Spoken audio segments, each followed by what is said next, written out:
Precious. ఆయన నడుస్తూ 10 అడుగులు 5 అయ్యేటప్పటికి విజయనరసింహంకి వెళ్ళేవారు. అప్పటికి 100 మంది నుంచి ఉండేవారు తెల్లవారకట్ట ఊళ్ళ నుంచి వచ్చి. రాత్రి 10 వరకు ఆయన పేషెంట్స్ని చూసి ఇంటికి వచ్చి అమ్మ మంచం మీద కూర్చుని అమ్మ చెయ్యి ఇలా పట్టుకుని, ఏమ్మా ఇవాళ నీ కోడలు బొబ్బట్లో నేను తినవా?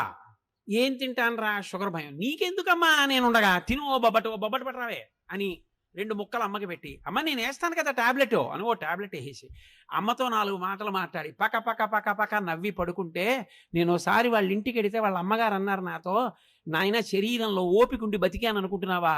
నా కొడుకు రాత్రి ప్రతిరోజు వచ్చి కూర్చుని అమ్మ అమ్మ అంటూ మాట్లాడిన మాటలకు బతుకుతున్నానయ్యా అన్నారు.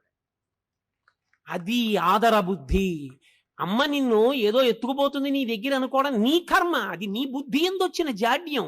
తండ్రి నీ డబ్బేదో పట్టుకుపోతాడు అనుకోవడం నీ జాడ్యం, అది నీకొచ్చిన తప్పు, నువ్వు దిద్దుకోవాలి. నీకు జ్వరం వస్తే నువ్వు మందేసుకున్నట్టు ఈ శాస్త్ర విషయంలో నీకు అవగాహన దోషం వస్తే నువ్వు నేర్చుకోవాలి. కానీ అది తిన్నగా పిల్లల తప్పని నేను చెప్పను.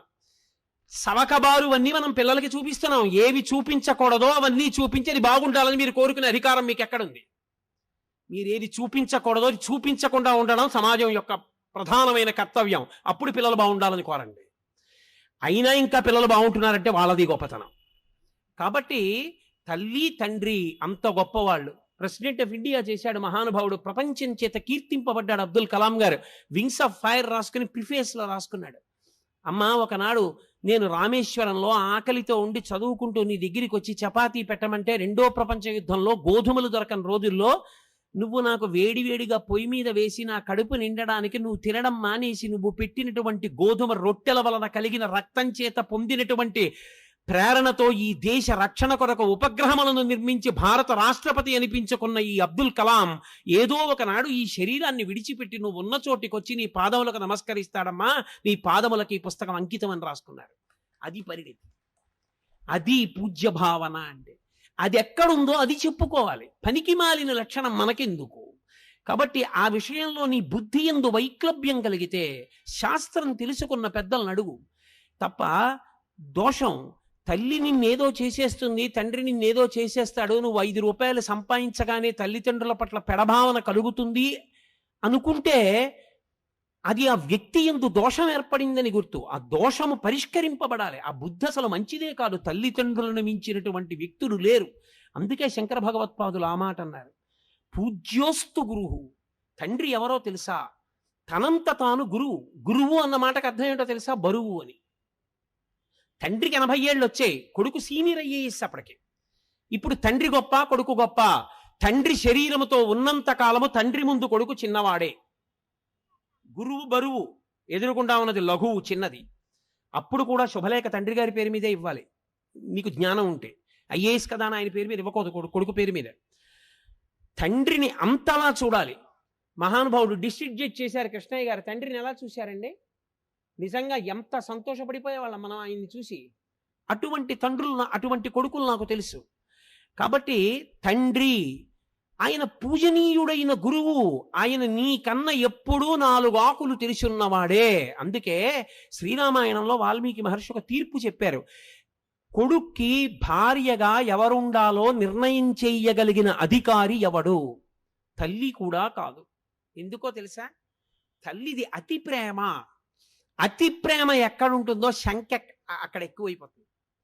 అమ్మ రాశీభూతమైన ప్రేమ అన్నాను కదా. మీరు చూడండి, 8ంటికి ప్రైవేట్ నుంచి రావలసిన పిల్లాడు 8:30కు కూడా రాలేదనుకోండి, అమ్మ అంటుంది, ఏమండి వీడు ఆ సైకిల్ చక్రం బాగు చేయించుకోరా అంటే, బాగు చేయించుకోలేదు, ఏం అవ్వలేదు కదా అంటుంది. ఏం అవ్వలేదు కదా అంటే, మరి దేన్నో గుద్ది పడిపోలేదు కదా, కాలు ఇరిగిపోలేదు కదా, చెయ్యి ఇరిగిపోలేదు కదా, నోటితో అందం.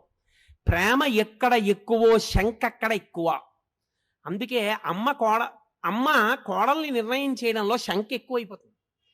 ఈ అమ్మాయి సుఖపెడుతుందా, మా ఇద్దరినీ కలిసి ఉండనిస్తుందా, అయ్యి బాబోయ్ ఏం చిచ్చెట్టేది కదా. ఎప్పుడూ శంక బెంగ ఎక్కువ కాదు. దక్షతతో ఆత్మావై పుత్రనామాసి, తన యొక్క తేజస్సే తన కొడుకు. ఆమె నా కొడుకుని సుఖపెట్టగలదు, కోడలిగా నా వంశోన్నతిని చెయ్యగలదు, మమ్మల్ని సంతోష పెట్టగలదు. ఆ కొడుకు మనోభావాన్ని అర్థం చేసుకుని కోడల్ని తేగలిగిన వాడు తండ్రి ఒక్కడే.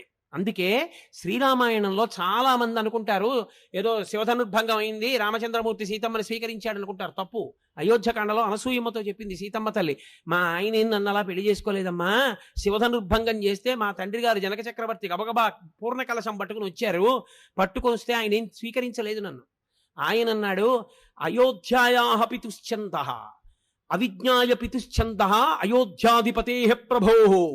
నాకు ఎవరిల్లాలుగా ఉండాలో నిర్ణయించవలసిన వాడు నా తండ్రి, నన్ను చదివించినవాడు, వశిష్ఠుడి దగ్గర బుద్ధి నేర్పినవాడు, విశ్వామిత్రుడితో పంపినవాడు, నిరంతరం నా కొరకు పూజ చేసేవాడు, నా గురుకు ప్రార్థన చేసేవాడు అయిన నా తండ్రికి నా పక్కన ఎవరు భార్యగా ఉంటే సుఖపడతానో తెలియదా? ఆయన నిర్ణయిస్తే నాకు భార్య. శివధనస్సెందుకు భంగం చేశానంటావేమో, క్షత్రియుణ్ణి ఎక్కుపెట్టే. మా నాన్నగారిని పిలిచి మాట్లాడు, మా నాన్నగారు చేసుకోమంటే చేసుకుంటా, లేకపోతే నేను ఈమెను స్వీకరించాను. ఆవిడ చెప్పింది అనసూయమ్మతో, అయోధ్యాయాః పితుశ్చందః, మా తండ్రి ఉన్నాడు, ఆయన ఒప్పుకోవాలి, ఒప్పుకుంటే చేసుకుంటా, లేకపోతే చేసుకోనన్నాడమ్మా మా ఆయన. అందరూ సీతా కళ్యాణం అంటే వెంటనే అయిపోయింది అనుకుంటారు. అప్పుడు మా నాన్న దశరథ మహారాజు గారికి కబురు చేశారు. దశరథ మహారాజు గారు పిల్లని చూసి చాలా బాగుంది అనలేదు, పిల్లని చూసి చాలా బాగుందని మామగారు అనకూడదు. ఆయన ఎవరు? పిల్ల అందచందాలు ఆయనకి ఎందుకు? పిల్ల యోగ్యత అంతే ఆయనకి కావలసింది. పిల్ల అందంగా ఉందనవలసిన వాడెవరు? కొడుకు. నువ్వు కోడల్ని కూతురులా చూడవలసిన వాడివి, పిల్ల బాగుందో బాగులేదో నీకెందుకు? పిల్ల సంస్కారం మంచిదిరా, కుటుంబం మంచిదిరా, పిల్ల మనస్సు మంచిదిరా, అది నువ్వు పెద్దవాడిగా లెక్క కట్టవలసింది. ఇక పిల్లని నువ్వు ఇష్టపడతావా, చేసుకో. ఒరే, ఇన్ని ఉన్నాయి కానీ ప్రధానమైన ప్రతిబంధకం ఒకటి ఉంది, దానివల్ల నువ్వు ఆమెతో కలిసి సంసారం చేస్తే సుఖపడవు, అందుకని వద్దులే. మనోకోణంలో తీర్పు చెప్తాడు తప్ప శరీరగతమైన అందం మామగారికి ఎందుకు? దోషభూయిష్టం. అసలు మామగారు పెళ్లి చూపులకు వెళ్ళి ఆ పిల్ల బాగుంది, ఆ పిల్ల అంగుళం పొడుగ్గా ఉంది, ఆ పిల్ల తెల్లగా ఉంది, నీకెందుకు అవన్నీ? నీ కోడలా ఎవరనుకుంటున్నావు? మహాపాతకం మూట కట్టుకోకల్లా నీకెందుకు ఆమె అందచందాలు? నీ కొడుకు నడుగు, ఎవరా నీకు నచ్చిందా? ఆ నాన్నగారండి నాకు చాలా నచ్చిందండి, శాబాష్, పూర్ణం, చేసుకో. నువ్వు సంస్కారం చూడు, అందచందాలు నీ కొడుకు చూడాలి. నువ్వు చూడకూడదు, నువ్వు చేసిన కొడుకు దగ్గరికి వెళ్ళి అమ్మాయి చాలా బాగుందిరా అంటావా? గడ్డి తినడానికి నీ వయసు దేనికది? అందుకోసం కాదు మామగారు, ఎవడెలా ఉండాలో నేర్పింది శాస్త్రం. కాబట్టి మా ఆయన ఒప్పుకోలేదు. అప్పుడు రాముడు దశరథుడిని పిలిస్తే దశరథుడు ఏం చేశాడు? సీతమ్మని చూస్తానని సీతమ్మని చూసి బాగుందనలేదు. నేను చెప్తే నా గురించి గొప్ప అనుకుంటారు, ఇదిగో మా కులగురువుని తీసుకొచ్చా వశిష్ఠుడిని, వినండి మా వంశం గురించి అన్నాడు. వశిష్ఠుడు చెప్పాడు, ఉన్నవి లేనివి దోషాలు గుణాలు అన్నీ చెప్పాడు.